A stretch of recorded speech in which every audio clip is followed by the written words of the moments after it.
Hello guys, welcome back. It's Mr. Lucky. This is the second episode, so I'm going to be giving you, five tips from two common mistakes people make while traveling. So as I said last week, I'll be choosing one topic or two topics from the 10 list. But today, I've decided to choose two crazy ones that I know happens a lot, and which is a bit crazy really, but it does happen. So I've seen a few in my work time or my working time, because I'm a PSA. For those who doesn't know what PSA stands for, is a passenger service agent, or a CSA, whichever one you wish to call me. So basically I work at the airport. So yeah. So anyways, back to the point. One is missed flight, and two is wrong passport. So you might think, oh, wrong passport, how is that possible? It is possible, but obviously if you live alone, and yeah, that would be a bit crazy if you got the wrong passport. If you live alone, at least for people that have families around, or people that have, I don't know, parents. If you live in a family house, or someone else will live with you, like a friend, and you keep your passport in the same place, I don't know, chef, and you're traveling, and then you didn't really check because you automatically think the first passport you can get to is your passport. So I'll give you a way to stop doing this. A name tag is really good. So if you name tag your passport, so how do you do this? So you can get like a little sticker, I don't know, or Amazon, eBay, whatever. So it's quite cheap as well. Or you can create one for yourself. Because obviously when you pick the passport up, you can literally see the name on the passport, then you know that is your name. Unless the person with the same name at home, and lucky one, lucky two, or lucky big, lucky small, lucky white, lucky black. Yeah. People might say that sounds a bit racist, but it's not. Well, I'm black. What do you expect? Yeah. So anyways, and yeah, so things like that. So that will help you rectify any future mistake. At least you know your passport is name tagged. And the other way of doing it, if you know that you're very clumsy, or you're very forgetful, or you're very, oh, I don't care. So keep your passport separately. And that way you know when you pick your passport up is your passport. So that is how to rectify making a mistake or picking someone else's passport up. So people do this a lot. So you come to the airport, and okay, I'll give you a little scenario or a little example. So imagine you traveling to like Lagos, Nigeria. Oh yeah, Nigeria, very nice. Anyways, and then you go into your wardrobe, get your passport out without even looking at it, because mind you, you live with your friend or with your family member, whereby in that wardrobe you have about 5 to 6 passports, or even 3 passports, or even 2 passports. And then you just rush it there because you're running late to the airport because you haven't planned your journey properly. Arrival to the airport, and then the gate agent or the check-in agent tell you, oh, sorry sir, or sorry ma'am, and this isn't your passport, or this is the wrong passport, or the passport. Obviously your brain will be like, nah, you're kidding me. But of course she's not kidding, So that is not a thing to joke about, unless the check-in agent is just having a laugh with you. So then you turn the passport around, you'll be like, oh my gosh, I can't believe that's my friend's passport, or that's my mom's passport, oh my god, that's my daughter's passport. At that time, you're already running late, assuming you come to the airport 2 hours before you depart, and you live out far away from the airport. So you're basically, messed up. Yeah, so please, when you're traveling, always try to plan your journey, and so that way you know what you need and what you don't need, and you can rectify a lot of problem on time. Because once you're at the airport, there's a little you can do. There's a little you can do. So, or it's advisable to try and tick or have a list of what you need before you travel. So personally, I would say have a list. App that tells you what list, travel lists, or you write it down on paper, or what you need and what you don't need. So that way you can rectify, taking the wrong passport. So yeah, that happens a lot. So if it's never happened to you, never say never. Never happened to me, but I don't think it will, because I will be crazy if that happens to me. So this costs a lot of people money. It's not only like, your transportation to get to the airport and get back, your flight ticket as well. You do not get a refund unless your flight is a flexible ticket, whereby you can go to the counter and then change your ticket to another day or another time, which will cost you more money as well, obviously. So because it's not the airline fault, this is your fault now, and this will cost you, bare money. So yeah, so please be aware of this. So every little mistake you make after you book a ticket, it will cost money. It will cost you money. Nothing is free, and especially at the airport. So do not expect miracle, because miracle doesn't happen at the airport. So yeah, according to me, it doesn't happen. If you have a wrong passport, you have a wrong passport. You will be sent home, or you'll be sent away from the gate, and obviously you miss your flight. So taking the wrong person's passport.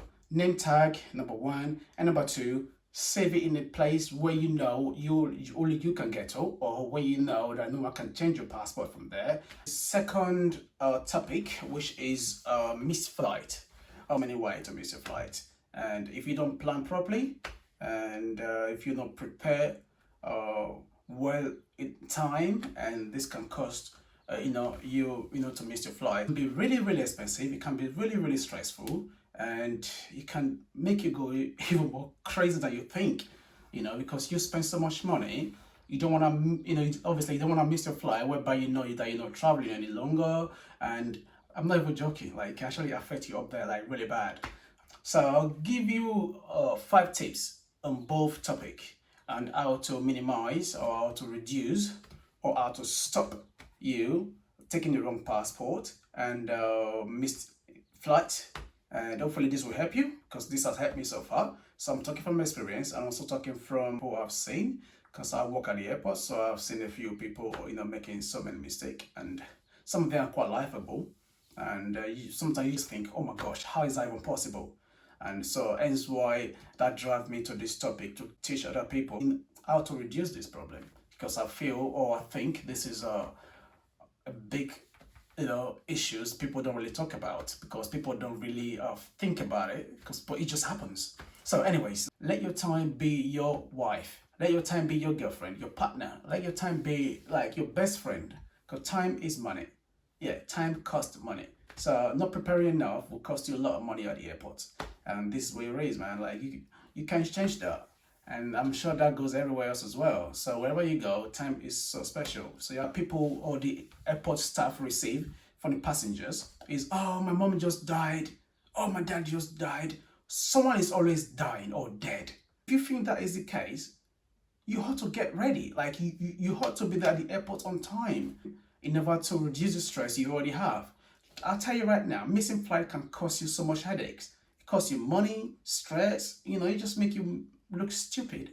Just pack your bag, or pack your luggage, or your suitcase, or some must say, and or your backpack, whichever bag you're packing.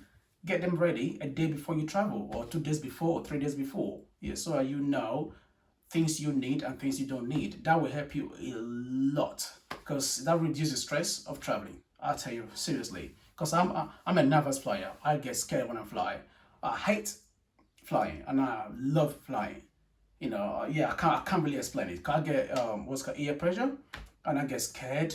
Like, literally, I do shake a little bit. My friends that I've flown with, you know who you are. I literally have to hold that so tight. I had to hold that so tight when I flew to Amsterdam. Oh my God, that was a crazy one. Yeah, I was so scared, because I just don't. I don't like flying, but I love flying. I don't know how to explain it, but you know what I mean. So yeah, please, if you're a nervous flyer, or you never flown before, create even more time to pack your stuff, and you know what you need and what you don't need. That way you can limit or reduce the fear in you, because then you're thinking about other things. Yeah, so when you do that, your journey should be perfectly okay. If not perfect, it should be okay. It's better than missed flights. That make any sense. So yeah, preparation is essential. Create time when you're at the airport, and if you need help at the airport, ask. If you don't ask, you don't get. Every airport has like a TV screen where you can check your flight numbers, flight is delayed or cancellation or whatsoever. So if you don't know how to check those things, trust me, they can be intimidating sometimes. I didn't know this, because I've been there myself when I was younger. If you're flying and you get intimidated because of the screen, and you get confused, and you don't know where you're going, just ask a question. Ask, the airport agents. Can't stress this enough. The amount of people that miss their flight because they went to the wrong gate, it's frightening. It's frightening. Oh my God, it says Lagos, gate 25. You start legging it, and then you get there, passport, boarding pass to the gate agent. He goes, oh, sorry, sir, this is not your flight. This is a British Airways flight. You're flying with Virgin Atlantic. Oh my gosh, oh my gosh. Then you're asking the gate agent, where is my gate?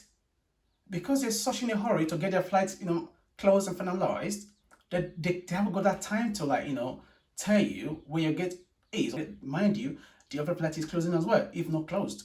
So you have to run for your gate. By the time you get there, you miss your flight. So if you need help, ask for help. It's essential. You also need to know your immigration status. Yeah, so your immigration status. And a lot of people make this mistake because they're checking online. They automatically think, the system allowed me to check in online. I don't need a visa. People make this mistake. It's a common mistake. Get caught at the gate, and then they will tell you, sorry, sir, you haven't got a visa to travel to Lagos, Nigeria. You'll be like, oh, I'm British. Be like, sorry, sir, but you still need a visa to go to Nigeria. And you cannot get a visa on arrival in Nigeria with a British passport. So just so you know, most countries in Africa with a British passport or European passport, you definitely need a visa to go there. So please be aware of this for the British travelers or the Europeans who think they don't need a visa to go there. Check your visa status. So that way you can avoid yourself embarrassment, money, time, and stress. Stress it's not good for your health for a start. So yeah, please don't be stressed and save yourself some money and time. So yeah, that is very important as well. So get a list for yourself. List things you need and then tick them off. Once they're in a bag, you tick it off, you put it in the bag and you tick it off. Then you know what you have and what you don't have. And then by the time you're ready to go to the airport, please check the bag again. What I do, I'll give you my little tip. Pack my bag on my suitcase 2 days or 3 days before. Mind you, I've already been putting like 1 bit, 2 bit, 3 bits in the bag from like, I don't know, a week or so. But a few days before, I packed everything to know that is what I need. Maybe a day before I travel, I go back to my list and check my list or check my bag, go through it and I don't really need that, take it up. I need this, put it back, things like that. When you do that, then you know what you need and then you know what you don't need. And yeah, so these things add up, so you need it. So please get a list. That will help you a lot. And yeah, and one more bonus, guys, just to make you aware. And most flights do close their gate at -20. And a lot of people seem to make this mistake. A lot of people, unless you travel regularly, even those people that travel all the time, they still make the same mistake, which is quite frightening. And basically, -20, -15, -10, depending on the airline you're flying with. But I'll tell you now, 90% of the airline goes at -20. 90% of the airline. They close the gate at -20. -20 is, people might not understand what that means, or -15. People get a bit confused with that. -20 or -15 is the time the gate closed before your flight depart. So let's assume that your flight depart at 10 o'clock. 10 o'clock, your flight depart. Your gate will close at 20 to 10. So that's -20. Or if your flight departs at 10 and the flight is -15, so your gate close at 9:45. So that's 15 minutes before your departure time. So that little time that that has been saved for the crew at the gate and the crew on the plane, which means that the gate agent, or the pilot or the captain, whichever one you call them, that is the time they need to do their paperwork to send the flight away. So once you don't make it at that time, you miss your flight. So you can come to the gate, your flight is right next to you, but you're not allowed to get in it because you haven't made the time. So -15, -20, be aware of this. And there are other airlines, I don't want to mention any airline's name, who close the gate -30. You can do nothing about it. -30, gate closed. Gate closed, -30. And be aware of that. People make so many mistakes because of that. They think, oh no, my flight departs at 10. And when I get to the gate at 10, I'll be all right. No. At 10 o'clock, your flight should be airborne. If not airborne, it should be on the runway. So this is how it works. So please be aware, it's not a train, it's not a train service.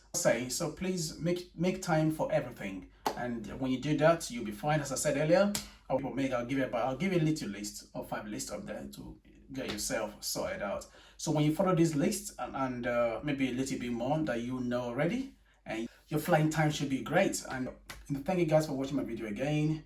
And hopefully I'll be uploading another video maybe next week.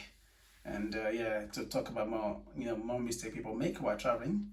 And yeah, thanks for watching me. And if you do like my video today, please thumbs up, and if you don't like it, don't hesitate to thumbs down as well, because you don't have to like it. It's not even one cup of tea, isn't it? And so please do share my video,